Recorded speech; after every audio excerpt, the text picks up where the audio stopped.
ನಮಸ್ಕಾರ. ಜಿ.ಕೆ. ಮಂಜುನಾಥ್ ಸ್ನೇಹಿತರೆ.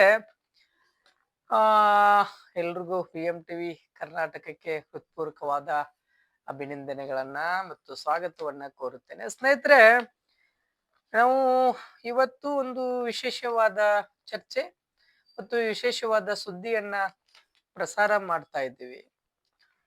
ಸ್ನೇಹಿತರೆ, ನಿನ್ನೆ ಅಂದ್ರೆ ತಡರಾತ್ರಿ ತಡರಾತ್ರಿ ಒಂದು ಪುಟ್ಟ ಗ್ರಾಮದಲ್ಲಿ ನಡೆದಿರುವಂತ ಘಟನೆಯ ಬಗ್ಗೆ ತಮ್ಮ ಮುಂದೆ ನಾನು ವಿಶೇಷವಾದಂತದ್ದು ದಯವಿಟ್ಟು ಎಲ್ಲ ವಿ.ಎಂ.ಟಿ.ವಿ ನೋಡ್ತಾ ಇರುವ ಮನೆಯಲ್ಲಿ ಇರುವ ಹೆಣ್ಣು ಮಕ್ಕಳು ಎಲ್ಲರೂ ನೋಡ್ತಿರ್ಬೇಕು. ಆಮೇಲೆ ಏನು ದುಶ್ಚಟಗೆ ಒಳಗಾಗ್ತಾ ಇರುವಂತ ವ್ಯಕ್ತಿಗಳೂ ಸಹ ಈ ಈ ವಿ.ಎಂ.ಟಿ.ವಿ ಕರ್ನಾಟಕವನ್ನ ತಾವು ನೋಡ್ಲೇಬೇಕು.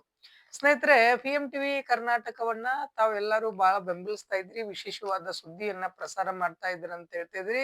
ಅವ್ರಿಗೆಲ್ಲ ಹೃತ್ಪೂರ್ವಕವಾದ ಅಭಿನಂದನೆಗಳನ್ನ ಕೂಡ ನಾನು ತಿಳಿಸ್ತೀನಿ. ಸ್ನೇಹಿತರೆ, ಇವತ್ತು ನಡೀತಿರುವ ಘಟನೆಯಲ್ಲಿ ಇವತ್ತು ಆಗ್ತಾ ಇರುವ ತೊಂದರೆಗಳನ್ನ ನಿಲ್ಲಿಸ್ಬೇಕಂತ ಹೇಳ್ಬಿಟ್ಟು ಕೆಲವೊಬ್ರು ಪ್ರಯತ್ನನೇ ಪಡಲ್ಲ.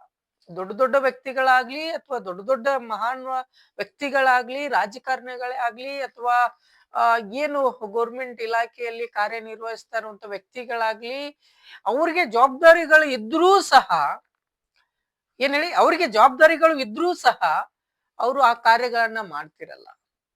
ಸೊ ಅಂತದ್ರಲ್ಲಿ ಇವತ್ತು ನಮ್ಮ ಭಾರತಕ್ಕೆ ಏನು ಅತ್ಯಂತ ಕೊಡುಗೆ ನೀಡಿರುವಂತ ಏನು ಇವತ್ತು ಕಾವಿ ಬಟ್ಟೆ ಹಾಕೊಂಡು ಏನು ಸಾಧು ಸಂತರಿದ್ದಾರೆ, ಅವರು ಇವತ್ತು ನಮ್ಮ ಕರ್ನಾಟಕದಲ್ಲಿ, ನಮ್ಮ ದೇಶದಲ್ಲಿ ಅವರು ಕಡೆಯಿಂದ ಆಗಿರುವಂತ ಪ್ರಯತ್ನಗಳನ್ನ ಪಡಿತಾ ಇರ್ತಾರೆ. ಭ್ರಷ್ಟಾಚಾರ ತಡೆಯೋದೆಲ್ಲ ಆಗಿರ್ಬೋದು, ಅಥವಾ ಕೆಟ್ಟ ಚಟಗಳನ್ನ ಬಿಡಿಸೋದ್ರಲ್ಲಿ ಆಗಿರ್ಬೋದು, ಅಥವಾ ನಾನಾ ರೀತಿಯಾದಂತ ಕೆಟ್ಟ ಘಟನೆಗಳನ್ನ ತಡೆಯೋದ್ರಲ್ಲಿ ಕೆಲವೊಬ್ರು ಪೂಜ್ಯರು, ಗುರುಗಳು, ಸಾಧು ಸಂತರು ಪ್ರಯತ್ನ ಪಡ್ತಾ ಇದ್ದಾರೆ.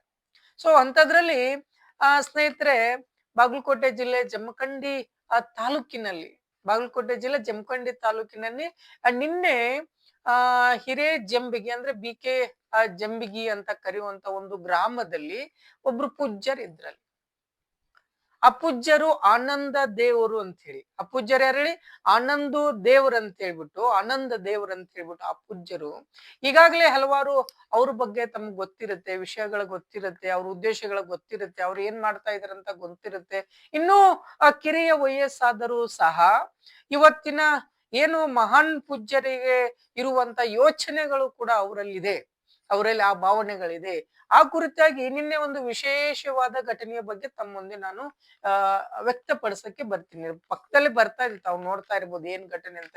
ಹೆಣ್ಮಕ್ಳು, ಗಂಡ್ಮಕ್ಳು, ಹಿರಿಯರು, ಮಕ್ಕಳು, ವಿದ್ಯಾಭ್ಯಾಸ ಮಾಡ್ತಾರಂತ ಯುವಕರು, ಆಮೇಲೆ ಏನೋ ತಿಳಿಯದೆ ಅಂತ ಇರುವಂತ ವಿದ್ಯಾರ್ಥಿಗಳು ಸಹ ಮಧ್ಯರಾತ್ರಿಯಲ್ಲಿ ಕುಳಿತುಕೊಂಡು ಅವತ್ತು ಪ್ರತಿಭಟನೆ ಮಾಡ್ತಾ ಇದ್ದಾರೆ.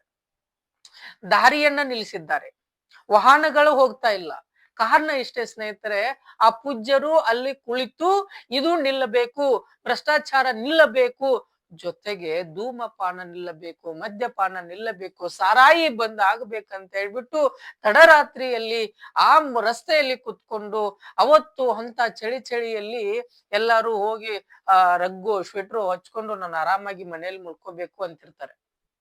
ಅಂತದ್ರಲ್ಲಿ ಎಂತ ಒಂದು ತಿಳುವು ಬಟ್ಟೆಯನ್ನ ಧರಿಸಿಕೊಂಡು ಅಂತ ಚಳಿಯಲ್ಲಿ ಎಲ್ಲರ ಜೊತೆಗೆ ಸಮ್ಮುಖವಾಗಿ ಇದು ನಿಲ್ಲಬೇಕು, ಸಹಾಯ ನಿಲ್ಲಬೇಕು, ಸಹಾಯದಿಂದ ಹಾಳಾಗ್ತಾ ಇರುವಂತ ವಿದ್ಯಾರ್ಥಿಗಳಿಗೆ ಅನುಕೂಲ ಆಗುತ್ತೆ, ಕುಟುಂಬಗಳು ಹಾಳಾಗ್ತಾ ಇದ್ದಾವೆ, ಸಂಸಾರ ಎಕ್ಕುಟ್ಟು ಹೋಗ್ತಾ ಇದೆ ಅನ್ನೋ ಉದ್ದೇಶವನ್ನ ಇಟ್ಟುಕೊಂಡು ಬಾಗಲಕೋಟೆ ಜಿಲ್ಲೆ ಜಮಖಂಡಿ ತಾಲೂಕಲ್ಲಿ ಸುಮಾರು ಹಳ್ಳಿಯಲ್ಲಿ ಇವರು ಧೂಮಪಾನ, ಮದ್ಯಪಾನ, ಕೆಟ್ಟ ಚಟಗಳನ್ನ ನಿಲ್ಲಿಸ್ಬೇಕು ಅಂತ ಹೇಳ್ಬಿಟ್ಟು ಇವ್ರ ಹೋರಾಟ ಇದೆಯಲ್ಲ, ನಿಜವಾಗ್ಲೂ ಖುಷಿ ಆಗುತ್ತೆ, ನಿಜವಾಗ್ಲೂ ತುಂಬಾ ಖುಷಿ ಆಗುತ್ತೆ.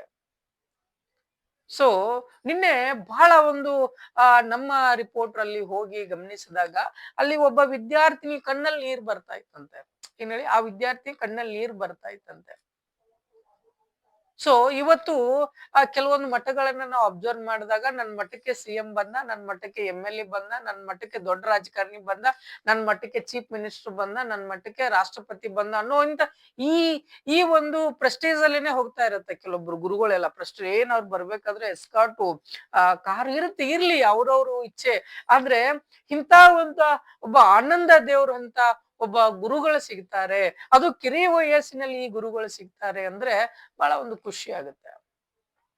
ಸ್ನೇಹಿತರೆ, ನಿನ್ನೆ ನಡೀತು ಅಲ್ಲಿ ಆ ಘಟನೆಗಳು ನಡೀತು, ಅಲ್ಲಿರುವಂತ ವಾಗ್ದಾಳಿಗಳನ್ನು ನಡೀತು, ತುಂಬಾ ವಾಗ್ದಾಳಿ ಇತ್ತು ಅಲ್ಲಿ. ಯಾಕೆ ನೀವು ಹೋರಾಟ ಪೂಜ್ಯರ ವಿರುದ್ಧನೂ ಕೂಡನು ವಿರುದ್ಧ ಮಾತಾಡ್ತಿರಲ್ರಿ? ಏನ್ ನಿಮ್ ಮನೇನ ಕೇಳ್ತಾ ಇದ್ದಾರ ಅವ್ರು? ಏನ್ ನಿಮ್ ಆಸ್ತಿನ ಕೇಳ್ತಾ ಇದ್ದಾರ ಅವ್ರು? ಆ ನಿನ್ನ ಮಗನೋ, ನಿನ್ನ ಮೊಮ್ಮಕ್ಕಳನೋ, ನಿನ್ನ ಸಂಸಾರನೋ ಹಾಳಾಗ್ತಾ ಇದೆ. ಆ ಹಾಳಾಗ್ತಾ ಇರೋದನ್ನ ತಡೆಯೋದಕ್ಕೆ ರೀ ಅವರು ಹೋರಾಟ ಮಾಡ್ತಾ ಇರೋದು. ತಡೆಯೋದಕ್ಕೆ ರೀ ಅವರು ನಿಮ್ಮ ಜೀವನ ಚೆನ್ನಾಗಿರ್ಲಿ ಅಂತಾನೆ ತಾನೇ ಹೋರಾಟ ಮಾಡ್ತಾ ಇರೋದು. ಇಂಥ ಒಂದು ಘಟನೆಗಳನ್ನ ನೋಡಿದಾಗ ಅದ್ರಲ್ಲಿನೂ ಕೂಡ ಇದು ನಾಳೆ ಮುಂದೂಡ್ಸೋಣ, ನಾಳೆ ಮಾತಾಡೋಣ, ಆಯ್ತು ಅದೇ ರೀತಿಯಾಗಿ ನಾಳೆನೂ ಕೂಡ ಅಂದ್ರೆ ಇವತ್ತು ಕೂಡ ಆ ಹೋರಾಟ ಮಧ್ಯರಾತ್ರಿಯಲ್ಲಿ ಮುಂದುವರಿಯುತ್ತೆ ಅನ್ನೋದು ಕೂಡ ಅಲ್ಲಿ ಪೂಜ್ಯರು ಆಶ್ವಾಸನೆ ಕೊಟ್ಟಿದ್ದಾರೆ ಸ್ನೇಹಿತರೆ. ಆದ್ರೆ ಏನೇ ಆಗ್ಲಿ ಆನಂದ ದೇವರು ಏನು ಜಮಖಂಡಿಯಲ್ಲಿ ಇರುವಂತ ಐತಿಹಾಸಿಕ ಮಠ ಓಲೆ ಮಠದ ಏನು ಆ ಗುರುಗಳಿದ್ದಾರೆ, ಆನಂದ ದೇವರು ನಿಜವಾಗ್ಲೂ ಕಿರಿ ವಯಸ್ಸಿನಲ್ಲಿ ತುಂಬಾ ಸಾಧನೆ ಅಂತಲ್ಲ. ಆದ್ರೆ ಎಲ್ಲಾ ಕುಟುಂಬಕ್ಕೆ ನಾನಿದೀನಿ, ಎಲ್ಲವನ್ನು ನಾನ್ ನಿಲ್ಲಿಸ್ತೀನಿ ಅಂತ. ಯಾಕಂದ್ರೆ ರಾಜಕಾರಣಿಗಳು ಬದುಕ್ತಾ ಇರೋದೇ ಸಾರಾಯಿ ಮೇಲೆ, ಹಾಳಾಗ್ತಾ ಇರೋದು, ರೈತರು ಹಾಳಾಗ್ತಾ ಇರೋದು ಸಾರಾಯಿ ಮೇಲೆನೆ, ಬಡವ್ರು ಹಾಳಾಗ್ತಾ ಇರೋದು ಸಾರಾಯಿ ಮೇಲೆನೆ, ಸಾಲ ಸುಲ ಮಾಡಿ ಹಾಳಾಗ್ತಾ ಇರೋದು ಸಾರಾಯಿ ಮೇಲೆನೆ. ಇಂಥದನ್ನ ಗಮನದಲ್ಲಿ ಇಟ್ಟುಕೊಂಡು ಆನಂದ ದೇವರು ನಿಜವಾಗ್ಲೂ ಖುಷಿ ಆಗುತ್ತೆ. ಅವ್ರು ಈ ತರ ಮಾಡ್ತಾ ಇರೋದು ನಿಜವಾಗ್ಲೂ ಖಂಡಿತವಾಗ್ಲೂ ನಮ್ಮ PMTV ಕರ್ನಾಟಕ ಸದಾ ನಿಮ್ಮ ಜೊತೆಗಿರುತ್ತೆ. ಎಲ್ಲವನ್ನು ನಿಮ್ಮ ಅಭಿಪ್ರಾಯ ಜೊತೆಗೆ ಈ ಮಾಧ್ಯಮ ಖಂಡಿತವಾಗ್ಲೂ ಇಂಥ ವಿಷಯಕ್ಕೆ ನಾವು ಖಂಡಿತವಾಗ್ಲೂ ಸಹಕಾರ ಮಾಡ್ತೀವಿ. ಸೊ ನಿನ್ನೆ ಏನು ಜಮಖಂಡಿ ತಾಲೂಕಿನ BK ಜಂಬಿಗಿ ಅಂದ್ರೆ ಹಿರೇಜಂಬಿಗಿ ಏನು ಕರಿತೀವಿ, ಅಲ್ಲಿ ಮಧ್ಯರಾತ್ರಿಯಲ್ಲಿ ಪೂಜ್ಯರು ಸಹ ಕುಂತು ಮಕ್ಕಳ ಜೊತೆಗೆ ಹಿರಿಯರ ಜೊತೆಗೆ ಕೂಡಿ ಸುಮಾರು ಹೊತ್ತು ಕಾಲ ಕಳೆದ್ರು. ದಯವಿಟ್ಟು ಈ ಸಾರಾಯಿ ನಿಲ್ಲಬೇಕು, ಈ ಸಾರಾಯಿ ನಿಂತ್ರೆ ಎಲ್ಲರ ಜೀವನ ಒಳ್ಳೇದಾಗುತ್ತೆ ಅನ್ನೋ ವಿಚಾರವನ್ನು ಕೂಡ ಎಲ್ಲರ ಜೊತೆ ಹಂಚಿಕೊಂಡ್ರು ಸ್ನೇಹಿತರೆ. ಇವತ್ತು ಕೂಡ ಆ ಹೋರಾಟ ಮುಂದುವರಿತೆ ಅನ್ನುವ ಆಶ್ವಾಸನೆಯನ್ನು ಕೊಟ್ಟಿದ್ದಾರೆ. ಇವತ್ತಿನ ಘಟನೆ ಏನಾಗುತ್ತೆ ಅನ್ನೋದು ನೋಡೋಣ. ಆದ್ರೆ ಸಾರಾಯಿ ನಿಲ್ಬೇಕು ಅನ್ನೋದು ಕೂಡ ನಮ್ಮ PMTV ಕರ್ನಾಟಕ ಉದ್ದೇಶ ಆಗಿದೆ. ನಾವು ಕೂಡ ಹೋರಾಟ ಮಾಡ್ತಾ ಬಂದಿದ್ವಿ. ತಮ್ಮ ಅಭಿಪ್ರಾಯ ಏನು ಅನ್ನೋದು ಕೂಡ ನಮ್ಮ PMTV ಕರ್ನಾಟಕದಲ್ಲಿ ಕಮೆಂಟ್ ಮಾಡಿ, ಶೇರ್ ಮಾಡಿ, ಲೈಕ್ ಮಾಡಿ ಸ್ನೇಹಿತರೆ. ಮತ್ತೊಂದು ವಿಶೇಷ ಸುದ್ದಿಯೊಂದಿಗೆ ಬರ್ತೀನಿ. ನಿಮ್ಮ GK ಮಂಜುನಾಥ್. ನಮಸ್ಕಾರ.